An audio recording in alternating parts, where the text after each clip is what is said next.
A very warm welcome to our workshop on reading intervention. We trust that you will leave here with fresh ideas on how to support learners who struggle to read. My name is Alet Nienaber. I'll be hosting the session this afternoon. On the next slide, you'll see our vision at Macmillan Teacher Campus is to empower, motivate, and develop all educators in South Africa by providing a learning pathway for continuing professional development. On the control panel slide, I want you to familiarize yourself with the buttons for the chat box and the question box where you can put in comments during the session. And then also there's under materials, you could download the handout for today. Our facilitator today is Professor Janet Condi. She has 42 years teaching experience, of which 9 years have been in a special school. For the past 25 years, Prof. Condi has been involved with teacher training. Her teaching and research focus has been primarily on literacy, including inclusive education, critical thinking, digital storytelling, and philosophy for children. She is currently an adjunct professor at the Cape Peninsula University of Technology.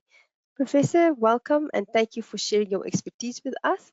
We are looking forward to learning from you today. Over to you. All right, what is reading? Reading is about, it's not a matter of decoding only. It involves three things. It's about getting semantic information, and that is about the meaning of a language. And we have syntactic information, which is really about the grammatical structures, and really only about 6 months of a child's initial schooling do they do phonic information, where they get to analyze what these little black squiggles are on your paper.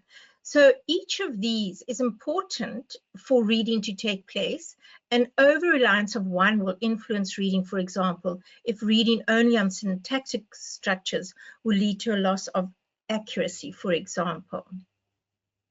So here we've got the PEARLS results, the 2016 and 2021 results.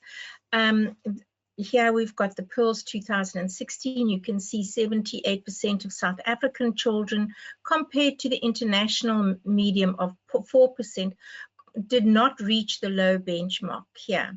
And if you compare that to this graph underneath here, you see I've got the PEARLS questions, the 4 questions, and I've got I compare it to Bloom's taxonomy.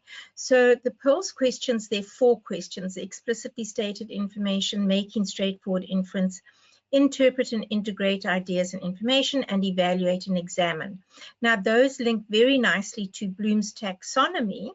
And as you can see for this on this top graph here, there is no red here. So that means in 2016, 78% of our grade 4s did not even achieve the lowest level of the PEARLS questions, nor the lowest level of Bloom's taxonomy.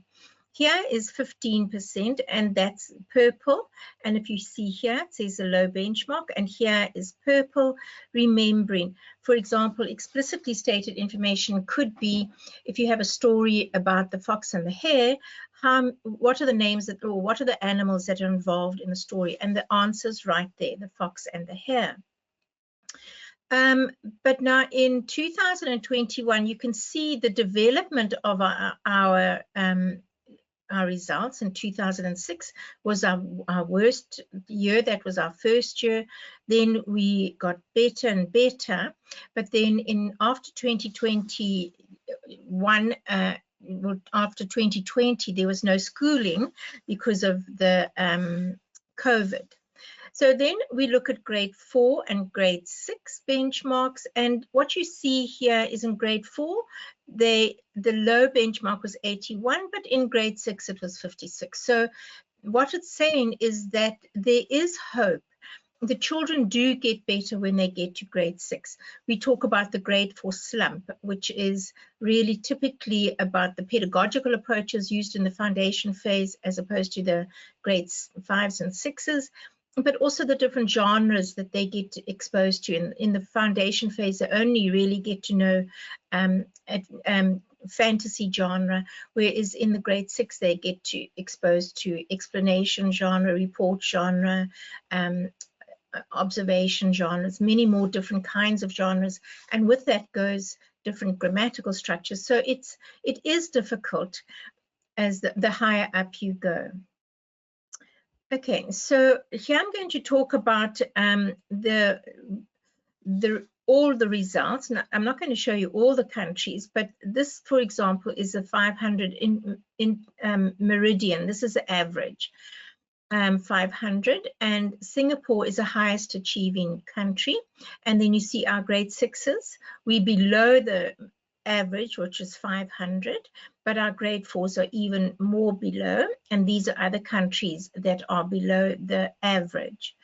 Then these are the languages. You can see the highest achieving language is Afrikaans grade 6, and these are children who probably live in very much in Afrikaans environments.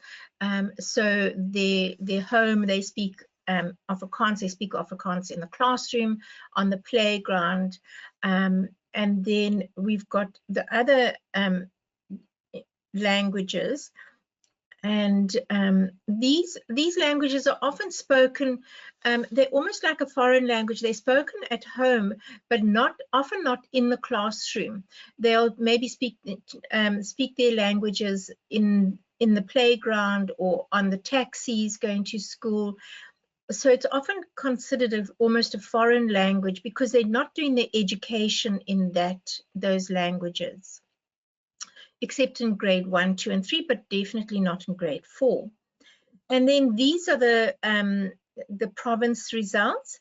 The highest achieving province is the Western Cape, but although I am from the Western Cape, we cannot sit on our laurels. We've still got a lot of work to do. And then I look at the Western Cape Education Department, the systemic test results. And the systemic test results that we do in the Western Cape actually reflect the Pearls results as well. So if you have a look at the mathematics, this is from 2019, 2020 was COVID, and now 21, 22, 23. Can you see that there's actually a slight improvement in all of them, all of these results?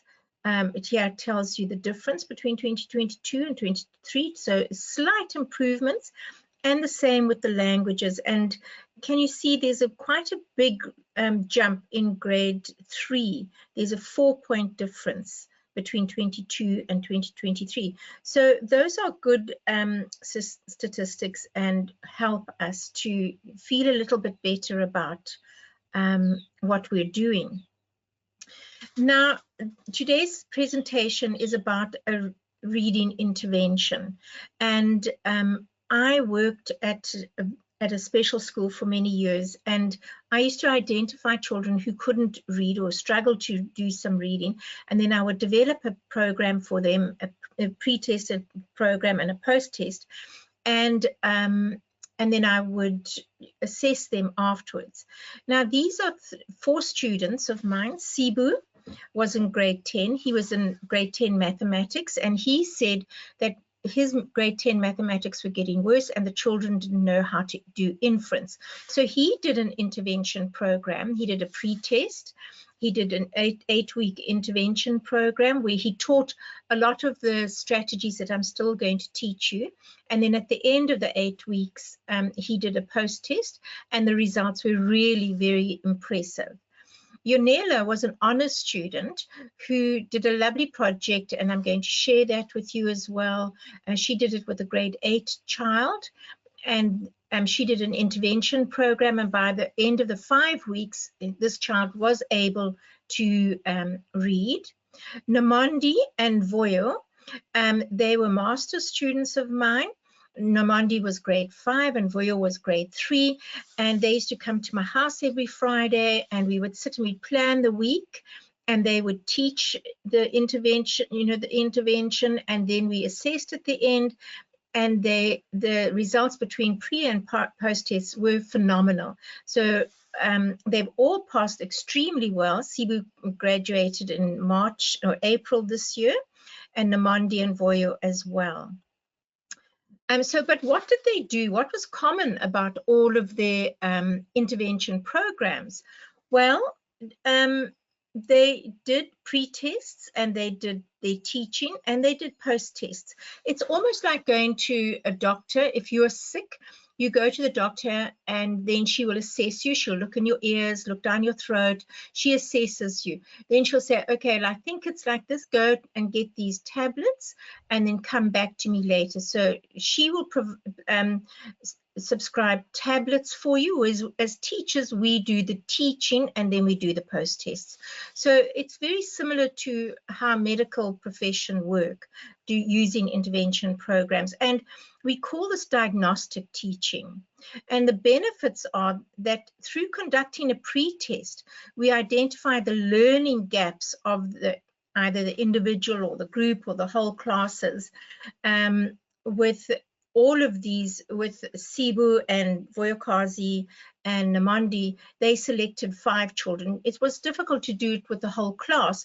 They just selected out 5 children, because you've got to teach the children at the same time. So it's difficult to sort of have too many intervention programs going on, or otherwise you do it with your whole class. You know, you identify what the gaps are, or you do a test, you identify the gaps, and then you do it with the whole class. That's also fine. The results, the pre-test results, will provide us with deeper insights into the reading gaps of our learners. So what is it that they can't do? Can they read? Can they read for meaning? Are they struggling with decoding? If they're struggling with meaning, from the Pearls test, you know, is it the explicitly stated information? Is it the inference? Is it the integrating of information? So we can use those 4 assessment types, and we teach those 4 ways of teaching in our intervention. So we develop an explicit program to address these learning gaps, and this program informed the need or trends of our students. So we know exactly what we're needing to teach our children. And I can honestly tell you, for all of these students that I worked with, is that they needed intervention with the very basic test, the explicitly stated information, the inference, particularly those 2 levels. Yonela only did the inferencing. She found that her grade 8 needed the inferencing information. So throughout the teaching, we monitor their progress or the lack thereof, and we tailor the curriculum to ensure optimum outcomes for students. So how can we develop a program? Well, step 1, we identify the lowest performing learners.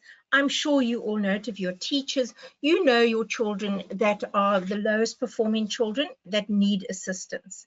We develop an initial pre-test to identify their reading challenges, and I'm hoping that as we go through this presentation, you will be given some ideas of what to do in your test. I'll break down the reading into basic reading skills, intermediate reading skills, and higher order reading skills, and you can identify where your learners are with those skills. And then we look at the results and we develop an intervention plan. So we're not going to teach the highest performing skills. We're going to really focus on the lowest performing skills. The time of the IP will depend on the learner, must be with the learners. So if, you know, I suggest if you're in a classroom, if you're doing it one-on-one, it could be every day for a week, it could be 5 days. Voyokazi and Namandi did it over 8 weeks, as so did Sibu, and Yonela did it over 5 weeks. So it differs with your child and with the severity of the issue. But now the important thing is that you must meet regularly with this child, and you must actually explicitly teach the student their needs. Don't just let them sit down with an activity and let them get on with it. We actually have to, and I think this is the problem of many teachers, is we just say, here's a textbook, go and do activity 1 or activity 2. We don't actually teach what is explicitly information, or we don't actually teach about inference, and I'm going to do that with you today. So at the end of the agreed time, we conduct the same test, but now it's a post-test, and then we compare our pre-test with our post-test, and we can either see, must we carry on, must we continue with these skills, or is it okay to leave it? And as a child, you want to get the child to be an independent reader. So that, are they an independent reader? Can they cope on their own? So when we teach, it's important to look at these three concepts. As we look at the learner, the text, and the context. That's before the lesson. So whenever you are preparing a lesson for your intervention plan, what are the learner's needs, okay? And you've got that need from the pre-test. We find a text that is appropriate for that learner. In grade 1, 2, and 3, we have short texts, often repetitive text, big print, lots of pictures, and we know their context. Of course, we know the background of those learners. And then with the jury, they actually get on and they do the activity. And then after the after task, or the after activity, is we mark it together and we give them feedback. The important thing is the feedback. We've got to give the children feedback. So what do? It's this teaching and learning cycle. We teach, we assess, we reflect on the teaching and learning, we reflect on our teaching. Are we getting to our learners? And we do this by asking questions. Did you learn? What did you find useful? What did you not find? Can I repeat something? We reteach, okay? So we often reteaching, and then we're assessing, and this cycle just continues going on and on and on. Okay, so in the years that I've been doing this work, I've found that these are the common content that needs to be addressed in the case of studies of students needing to improve their reading. So they're going to be somewhere along this, either a basic reading skill, an intermediate reading skill, or a higher order reading skill. And let's go through, and I'll take you through these to show you what I mean by these. So basic reading skills are letters and graphemes. These are the black squiggles in books. And I'm just going to give you this. For example, okay, sorry, I knew I'd gone too fast. For example, we've got to understand that we've got vowel graphs, digraphs, trigraphs, and quadgraphs. So a graph is a 1 letter, a digraph is 2, 3, and 4 letters. So let's take this word neighborhood. So the EIGH is called a vowel quadgraph. Why? Because the GH are silent, but it says A, nay. It's 4 letters, but it says 1 sound, A. Then we've got a trigraph, hour, meaning 3 letters, 3 vowels. The R is silent, but it says hour. And then the U is a digraph, 2 letters. And then the N, the B, the H, the D are consonant graphs. And we say these are like phonemes. If you put a phone up to your ear, what does it sound like? What does the letter sound like? So those were the graphs, and we have the vowels, and we have the same for the consonants. We have individual letters. We have 2 consonants, the TH. We have 3 consonants, THR, and we have 4 consonants, the OUGH. For example, in the word enough or tough, the GH says tough, the UFF. All right. Those are your basic phonics. Many of you may be more aware of the Jolly Phonics programs, the phonics programs that are going around, and it's a lot more complicated than I'm spending time with now. But I'm suggesting that that's just a small part of the learner's education system. So they're in school from grade 1 to grade 12. So I want to get up to the higher order skills, which we use in the older grades. So I found with this intermediate reading skills is it's not intermediate phase. It's like once they've understood the letters, then the next phase is putting words together and understanding words. And sometimes children will get to a word and not know what the word means. Like, well, they'll read the big and they struggle with that. So how do we teach them to break up difficult words? And you know, ladies and gentlemen, this is such an interesting skill, because I, at my ripe old age, I still read newspapers, and then I come across a word that I've never seen before, and so I do the same. You know, I break it up. You know, remember during COVID we had ivermectin, and I had to break that up, and it's often the same as clapping sounds out. But this is a real magical way of teaching reading. If you could do this, this will be wonderful for your children. When I was teaching at my special school, I put these 3 rules on a great big yellow piece of paper underneath the board. I had it on with contact, so I kept it there for many years. And so the children could be independent. You know, the whole thing is making the children independent. So when they come across a word that they can't read, then they do this. They underline the vowels. Then they cut before one consonant, or they cut between 2 consonants. So for example, let's look at this word, determination. Now we can read that, but maybe a grade 2 child can't. So step 1 is underline all the vowels. So we say, is a D, is that a vowel? No. Is a E a vowel? Yes, underline it. Is a T a vowel? No. Is a E? Yes. R? No. No. I? Yes. N, etc. Okay, and then when you get to 2 vowels, you underline them together.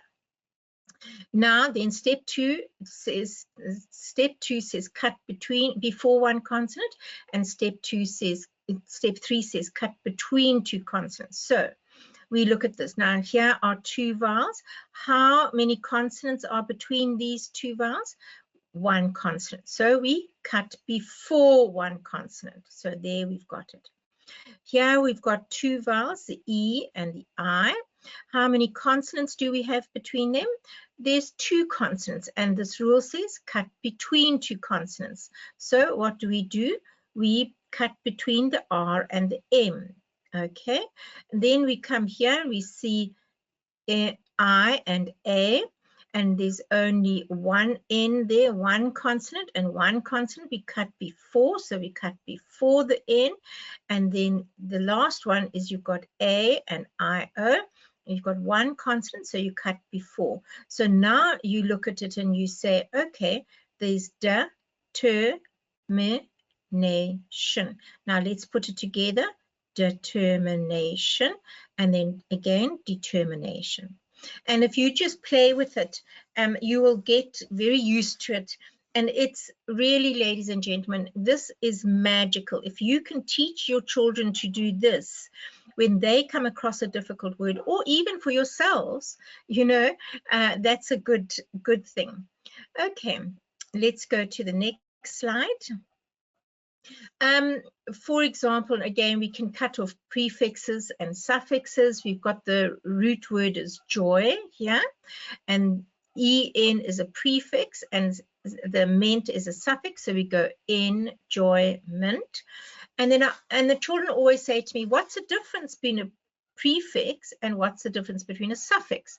So I say prefix starts with a P, suffix starts with an S, and so P comes before the alphabet and S comes at the end, so the P must come at the beginning of the word. So you've got your prefix and suffix there.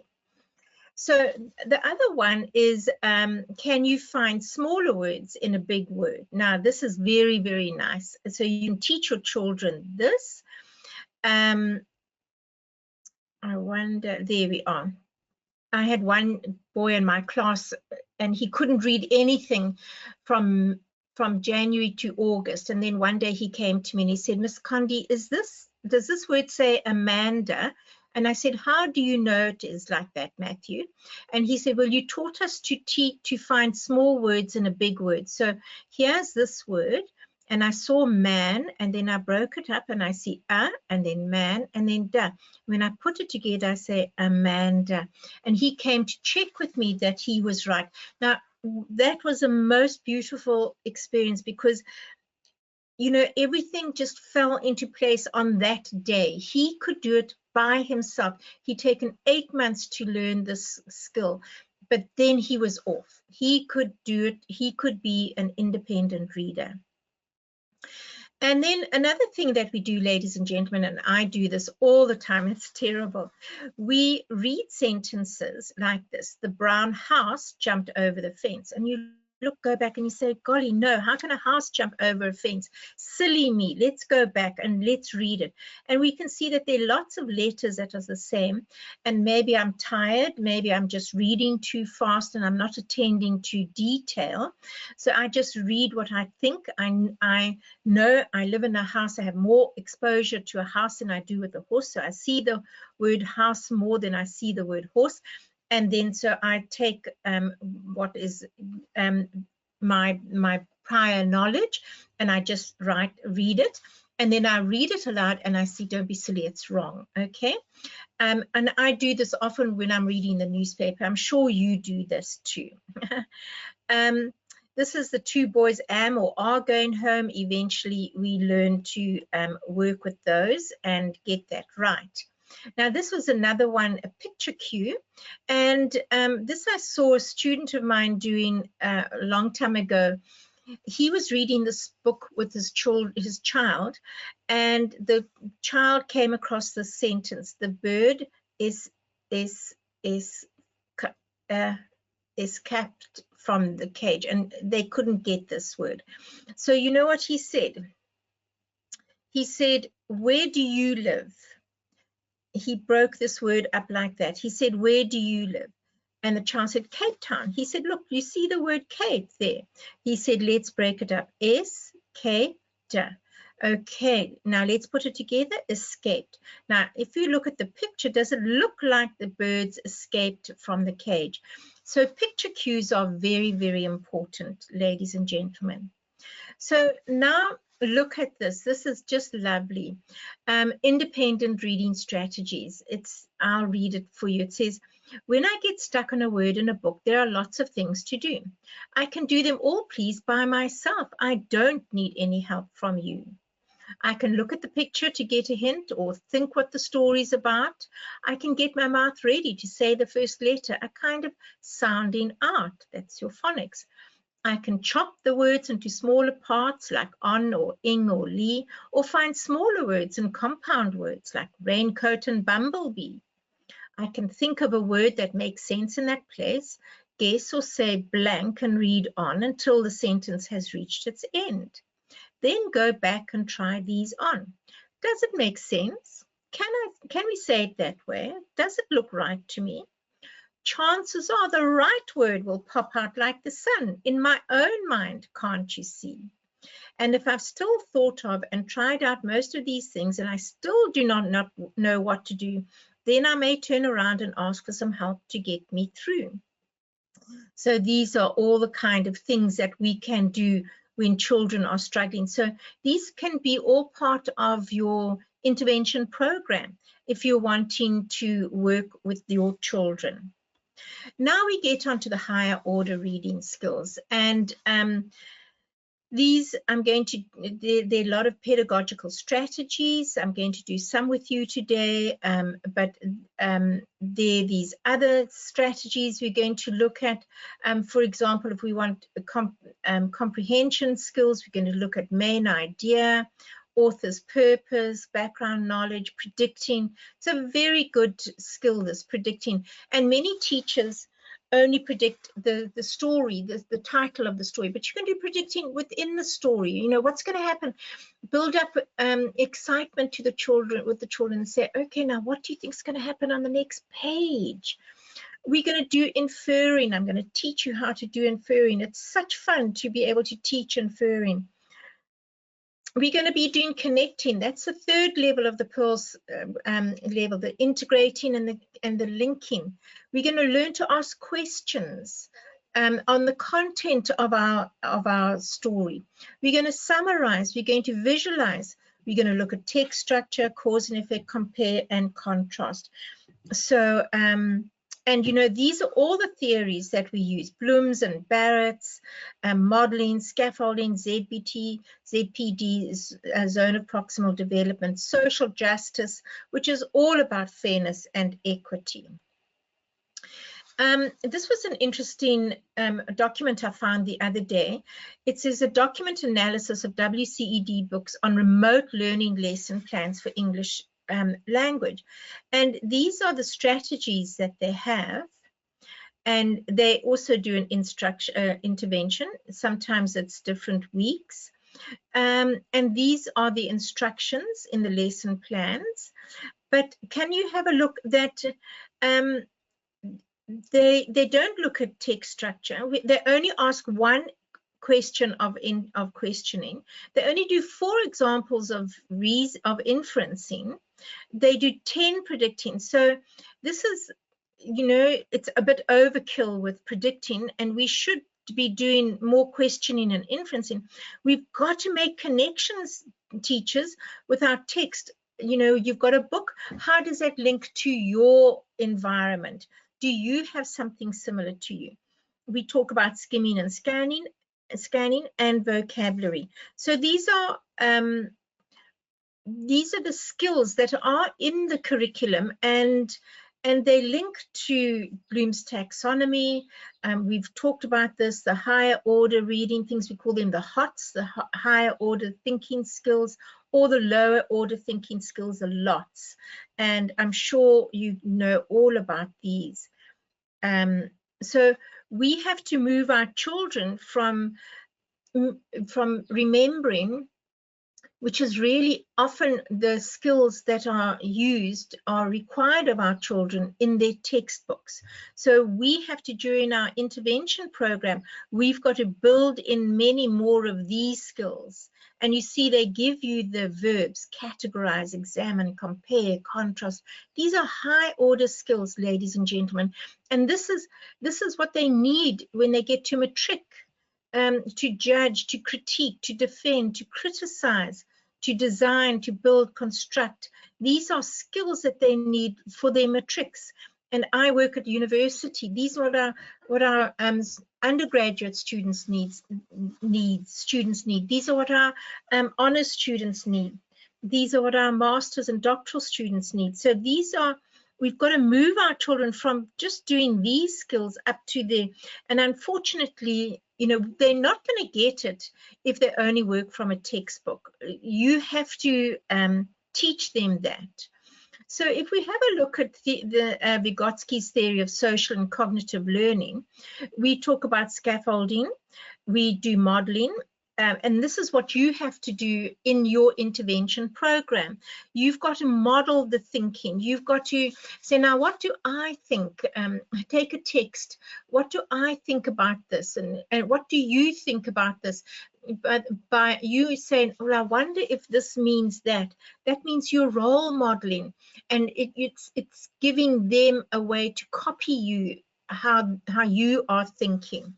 And then the scaffolding is that you're working together to learn. So you've got your group of children involved in this this intervention program, and they're working together. They're demonstrating, you supporting, you guiding. And it's when they become independent, you're wanting to make them independent. You've got to scaffold them so that they actually get that knowledge, like Matthew, who got that knowledge about how to read the word Amanda. And here is when they are independently reading their stories. There's automaticity.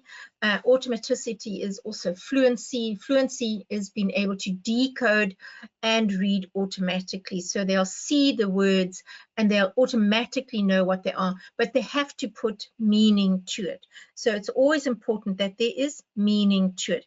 And also with all of this, there's a gradual release of responsibility.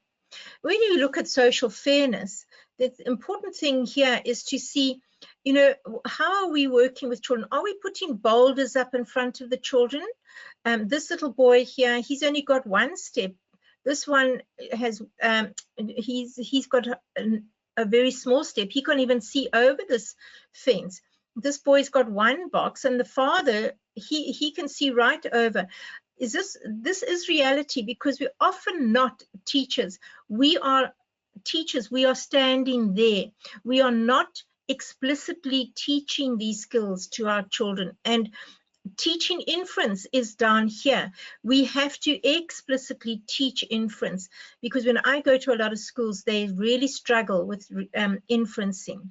And then equality, now they each have one box to stand on, but it's not equal. This poor boy doesn't see over the fence. There's equity, they've got it, but liberation is when you take the fence away. That's what the bottom line of our intervention programs must be: liberation. We're wanting them, we're going to give them the skills, they're going to make meaning in their lives. Reading motivation is something, I know in your intervention program, you're going to have your reading skills, but how are we going to motivate our reading and readers? And you know that in our classrooms, we really need to motivate our learners. So, I mean, let's go through these. Each of these is very important. Visual learning, we must not negate this. Many of us are more visual than auditory. And let me tell you, teachers, most teachers stand in front of the class and talk all day long. But you've passed your grade 2 or your grade 5 or your grade 7. You should not be talking. The children should be doing the talking. They've got to learn. We've got to be the facilitator, and we've got to give them, make their learning visual. We've got to respond to them as caring teachers. That's when we have an intervention program. You sit with the children, you find out how are they today, are they okay? You caring teachers. We actively involve the learners, okay? So here they're all sitting together with their arms around each other. They are embracing each other. We learn a lot from working together, not really on our own. I mean, we learn on our own, but we learn a lot more when we can verbalize and be together. Use extrinsic, small rewards and verbal praise. One of the things that I notice with teachers is that they always say, no, you can't do that. Throw that bubble gum out. Stop doing that. Don't do that. No. But why can't we just for one day change it around and give positive feedback and a little reward? A reward, I don't suggest sweets or chocolates, but it could be that they could be the monitor for a day or two. They could collect the books. They could water the plants. There are all sorts of lovely rewards that the children like to do. Then if you enjoy your teaching, you transmit your enthusiasm to your learners. All right. And one of the things we've got to do is we've got to ask children to ask questions. And we've got to develop reading as a passion. So when you develop your intervention program, please invest in reading motivation, invest in being kind and caring, invest in giving the learners the work at their level, invest giving positive feedback and some sort of rewards. Okay, now I'm coming to the pedagogical strategies. You know, we've spoken about all of these Pearl's questions that relate to the taxonomy, Bloom's taxonomy. So we want to move now. These pedagogical strategies, I'm going to show you how you can move from low order thinking to high order thinking. and we're going to look at these skills, these predicting, inferencing, prior knowledge, and all of this. These are your higher order skills, and these pedagogical strategies, this is the content that you're going to put into your reading intervention program. So the first one I'm going to talk about is how to teach inference. Inference is a process of making an educated guess based on clues and our understanding of the world. So here is a detective with a magnifying glass, and what we're going to do is we're going to be investigative journalists now, children, and we're going to investigate what is behind there. So this was what Yonela did with her grade 8 child. She used this program. It says, I say, and so. She went on the internet and she found it, and she did it with her children, and I love it. I think she really taught me about this, and I think it's fantastic. So the example is Nomveliso wanted to eat some fish. In the evening, she went to the local shop and bought some fish and chips for her family. They sat in their house and ate the delicious fish. So the question is, what time of day is it? What time of day is it now? I must think. So it says, we go back to the text, and the text says, in the evening. So I say, well, I know that for supper I eat fish and chips. And so I say, I know that fish and chips are eaten at supper, so I assume that evening means at night. You see how we investigating it. We put in some information together, bringing in our prior knowledge, valuing teachers. Please value children's prior knowledge. It's very, very important. Bring that into your intervention program. And can you see how we can do this? Whenever you've got a word that the children are going to get stuck on, this is inference. We infer. What is the word evening? I'm going to infer that it means for supper. That's one way of teaching inference. Now, another way of teaching inference is this is a lovely way of teaching inference. We take pictures, for example, and we can say, look at this boy, he's kicking leaves. So we can ask questions. We say, these are the cognitive skills that we use in inferencing. We predict, we link to our own prior knowledge, we link to the community and the world. We ask questions, we visualize, we're using visualizing skills, and we're comparing and contrasting. Now, just look at this picture, this first one. So here's a boy, and we say he's kicking leaves. So we can say, I wonder what season it is. So we infer and we ask questions. I wonder why the leaves are on the ground and not on the tree. I wonder why he's wearing all these clothes. I wonder why we're predicting, and then we say, in my own knowledge, in my prior knowledge, linking to the community in the world, in Cape Town now we've had such a lot of rain. I'm not surprised he's wearing gum boots here, because we're all wearing gum boots. It's so cold and we don't want to get wet. So I predict that this is winter. Can you see how all of these higher order cognitive skills are being used when we teach inference? It's fabulous. So here we can say, look, the children are camping. I wonder what season this is. Why do you say it's, so let's look, they're camping outside, they're not wearing jerseys, there's lots of green grass and trees around, they're sitting around a fire. I wonder what time of day this is. What they're making these marshmallows. Is it supper, lunch, or breakfast? And we bring in our own prior knowledge. So I'm saying, well, I think it's summer because in South Africa we have green trees and green grass, and in summer we don't wear jerseys. And I would imagine that it's after supper, as like a dessert kind of thing, something sweet. They're eating their marshmallows.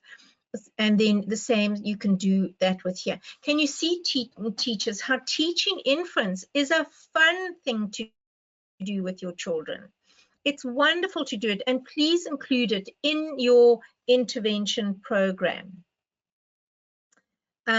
I want to go to the next one.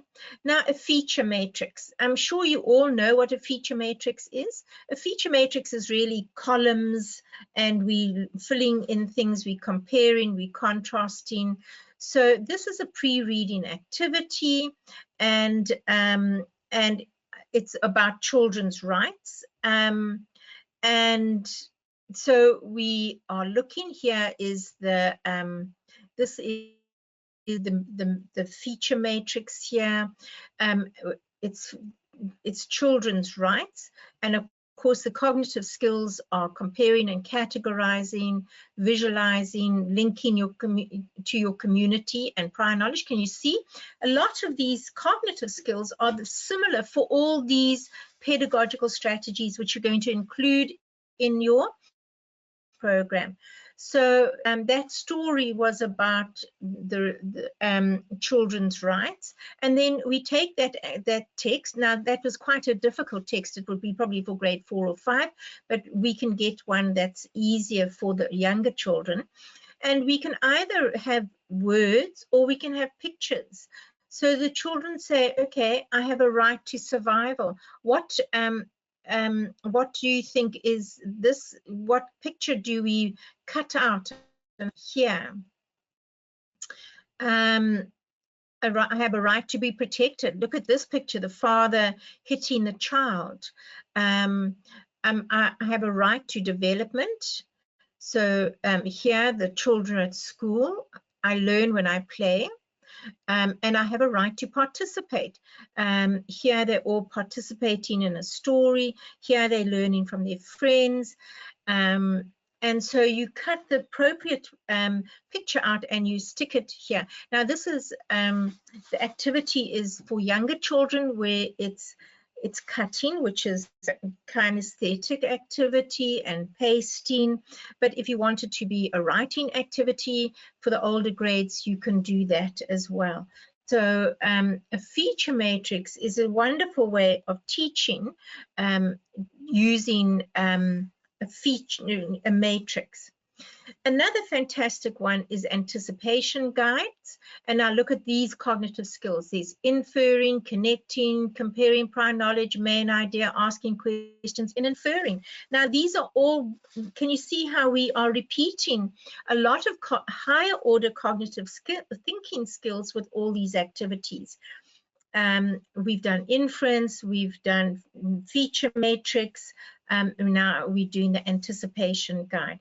So an anticipation guide is you have, this is for example, okay, let me start up here with the children. So in grade 1 or 2, the story is a bird has 2 wings, and then they've got a happy face and a sad face, and the children have to circle which is the appropriate emoji there. A bird cannot fly.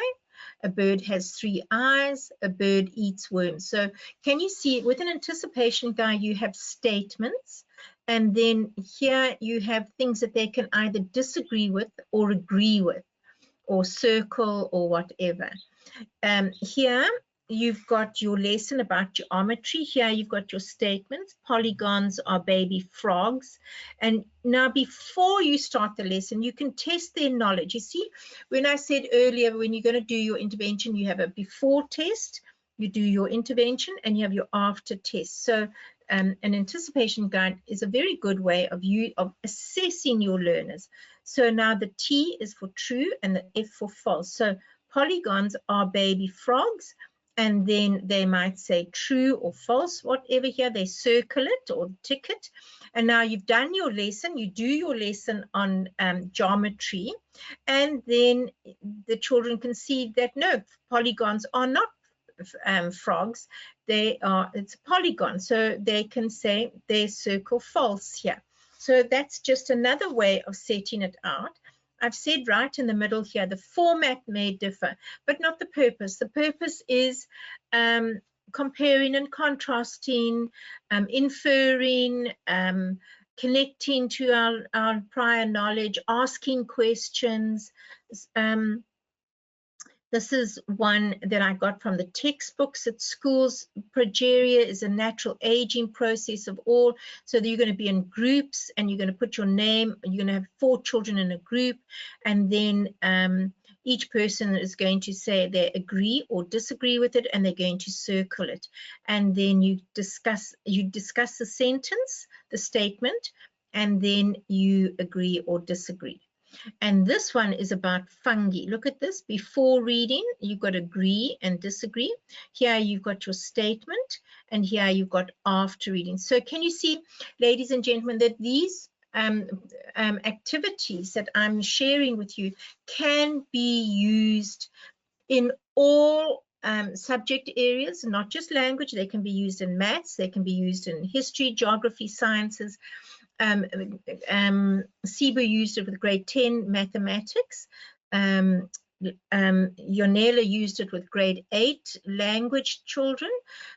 Voyokazi used it with grade 3 language, and Nomandi used it with grade 5 life skills. Okay, so can you see that these are all different ways or different strategies that you can build into your intervention program. And at the same time, ladies and gentlemen, the underlying cognitive skills that we're developing are all these higher order thinking skills, which is exactly what we want to do. So, for example, there's another one, think aloud. So you can hold your book up in the class and you can read, and then you say, okay, now here's a food web consisting of plants, fish, and birds. I think aloud, and in my head I'm going to be prepared. So I think about it and I say, what kind of ecosystem do you think this food web describes? And they would have had the information earlier. So you're saying, can they remember? Can they infer the knowledge? You've spoken about different types of ecosystems and food webs. You can do this. I use it as a PowerPoint, or you can stand in front of the class, but then be a little dramatic and say, well, I wonder now, I'm thinking aloud, now you think, now it's your turn, or it's my turn, and now your turn. So you can use any of these, think aloud, my turn, your turn. They're fabulous ways of role modeling higher order thinking skills that you can put in. Here's a my turn, your turn. Again, you see the cognitive skills are the same, and we're now talking about habitats and adaptations. My turn, I wonder what this lesson is really about. I think it has to do with animals and plants. What do you think the lesson is about? Now your turn. Now this, I'm asking a predicting question. So what I'm suggesting, ladies and gentlemen, is that we do have to be prepared for some of these. When Voyokazi and Nomandi were doing it, they came to my house every Friday. We would talk about the activities that we would teach that day, that week, the next week, and they were prepared, so they knew exactly. They would get a text, and we would ask all these questions, predicting questions, clarifying questions, making connections, inferring, summarizing, and paraphrasing. And ladies and gentlemen, the more you do these questions, the more you get used to inferring and making connections.